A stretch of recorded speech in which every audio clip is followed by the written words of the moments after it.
Hi everyone, ఎలా ఉన్నారు అందరూ? నేను ఈ వీడియో రికార్డ్ చేసిన రోజైతే సండే. సో మీ ఇంట్లో సండే స్పెషల్స్ ఏంటి, ఏం చేసుకున్నారనేది ఖచ్చితంగా కామెంట్ చేసి చెప్పండి. నేనైతే ఇవాళ చాలా స్పెషల్స్ చేశాను. ఫిష్ పులుసు చేశాను, చికెన్ ఫ్రై చేశాను అండ్ వెజ్ బిర్యానీ ఇలా చేశాను.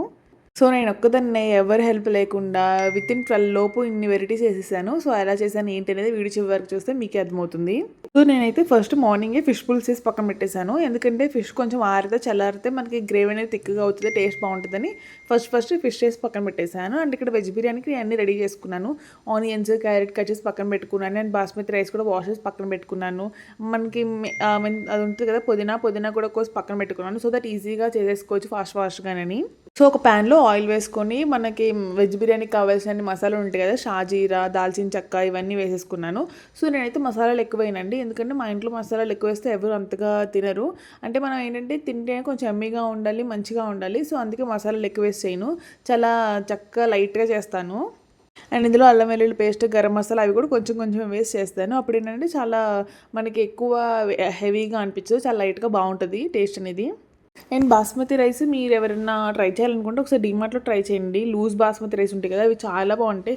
మనకి ఇండియా గేట్ వీటిలానే ఉంటాయి టేస్ట్ అసలు. అంటే దాని లెంత్గా ఇదంతా చాలా బాగుంటుంది, ఒకసారి ట్రై చేయండి. అండ్ చాలా తక్కువ ప్రైస్ కూడా దొరుకుతుంది.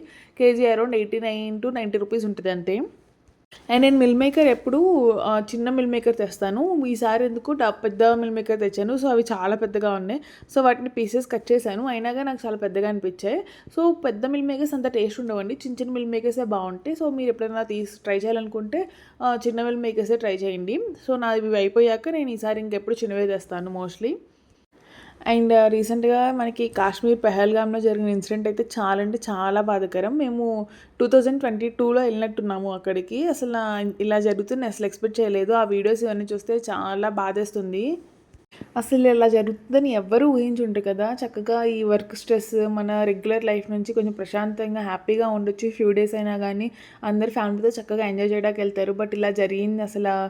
మళ్ళీ అసలు ఊహించుకుంటాకే భయం ఉంది. అంటే అక్కడ ఆ సిచ్యువేషన్ ఫేస్ చేసిన వాళ్ళు ఎంత భయపడి ఉంటారు, ఎంత నరకం చూసి ఉంటారు అనేది ఊహించుకుంటేనే భయం వేస్తుంది అసలు. అది చాలా భయంకరమైన సిచ్యువేషన్. ఊహించుకుంటున్న నాకే ఇలా ఉంటే అక్కడ డైరెక్ట్గా కళ్ళ ముందు వాళ్ళ ఫ్యామిలీ మెంబర్స్ని గన్తో షూట్ చేస్తాం చూసి ఆ సౌండ్స్ విన్న వాళ్ళు నిజంగా ఆ దేవుడు వాళ్ళు ఖచ్చితంగా స్ట్రాంగ్గా ఉండేలా చేయాలని అనుకుంటున్నాను. అండ్ దీనివల్ల ఈ చనిపోయిన వాళ్ళ ఫ్యామిలీస్ చాలా సఫర్ అవుతాయి. అలాగే ఇక్కడ టూరిజం మీద బతికే వాళ్ళు చాలామంది ఉంటారు.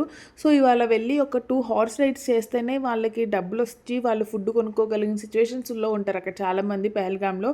సో వాళ్ళకి చాలా ఇబ్బంది, ఎందుకంటే టూరిజం ఇప్పుడు చాలామంది వెళ్ళరు, భయపడి ఆగిపోతారు కాబట్టి. సో వాళ్ళకి చాలా ఇబ్బంది అయినట్టే. చూద్దాం మన గవర్నమెంట్ దీని మీద ఏ యాక్షన్ తీసుకుంటుందో చూద్దాము. బట్ అందరు చాలా సేఫ్గా జాగ్రత్తగా ఉండండి. అండ్ లాస్ట్ 2 to 3 డేస్ నుంచి అయితే నేను ఇంకా అదే వీడియోస్ చూస్తూ ఉన్నాను. నా రీల్స్లో, నా యూట్యూబ్ ఫీడ్లో అన్నీ అవే రీల్స్ ఉన్నాయి. అసలు ఆ ఇన్సిడెంట్ నేను మర్చిపోలేకపోతున్నాను, అంత బాధాకరంగా ఉంది. సో ఇంకా మన తలరాతలో రాసుంటే ఏది మార్చలేము. మనం ఎంత జాగ్రత్తగా ఉన్నా, గవర్నమెంట్ ఇంత యాక్షన్ తీసుకున్నా కానీ జరగాల్సింది జరిగిద్దేమోలే అనిపిస్తుంది కొన్నిసార్లు. చూద్దాం, హోప్ ఫర్ బెస్ట్. అండ్ ఇంకా బ్యాక్ టు నా కిచెన్ రొటీన్కి వచ్చేస్తే, నేనైతే ఇంకా వెజ్ బిర్యానీ రైస్ కుక్కర్లో పెట్టేశాను. నేను ఎప్పుడు బిర్యానీవి రైస్ కుక్కర్లో పెడతాను, ఎందుకంటే కరెక్ట్గా కుక్ అవుతుంది. సో అటు ఇటు అవ్వకుండా ఉంటుందని. అండ్ ఇక నేను ఒక పక్కన స్టవ్ మీద కుక్కర్ కూడా పెట్టేశాను చికెన్ వేసి. సో చికెన్ బాయిల్ అయిపోయింది. అండ్ చికెన్ ఫ్రైలా చేస్తాక ఆనియన్స్ కూడా ఫ్రై చేస్తున్నాను. అండ్ చూసారు కదా, చికెన్ పులుసు చాలా థిక్గా ఉంది. కొంచెమే చేశాను, ఎందుకంటే 2 ఫిషెస్ ఉన్నాయి, నేను అంతా తినను చికెన్ పులుసు. ఇంకా మా హస్బెండ్